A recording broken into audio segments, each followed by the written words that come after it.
maskaxdaada kobci maankaaga kori macnaheedu waa murtida ku dhaqan maamuuska diintiyo kana sheegtan maadiga mareegteedu waa naftaada mas'uul ka noqo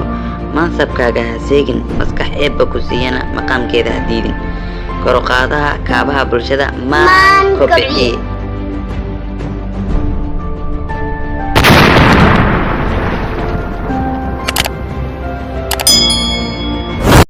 السلام عليكم ورحمة الله تعالى وبركاته أصحاب خالد حديثة مركي كوغوري أصابك كان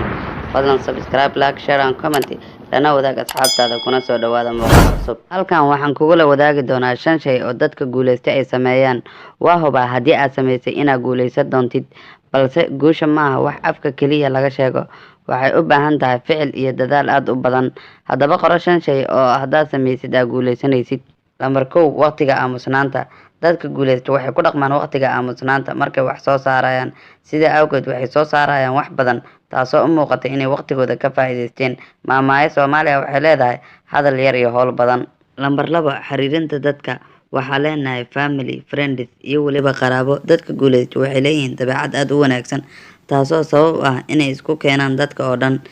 ugu yaraan inay ka jawaabaan maalintii 20 message iyo dhowr call kuwaasoo aad u jecel lambar 3 xanashada cilmiga markasta cilmi ayaa u siyaada dadka guuleysta maaha inay gaareen meesha rabeen balse waxbarasho ayay ku jiraan sidii adduunka wax ugu soo kordhi lahaayeen sida awgeed maalin dhalata oo dhamaato cilmi ayaa u kordha lambar 4 caawinta dadka kale meeqa qof oo guuleysta ayaa taqaanaa sidee boos dhaqankooda ahaa dadka guuleysta waa dad wanaagsan kuwaasoo caawiya dadka kale caawinta dadka kale waxay ku kordhinaysaa khibrad iyo waliba aqoon cusub qofka xaasidka weligii ma liibaano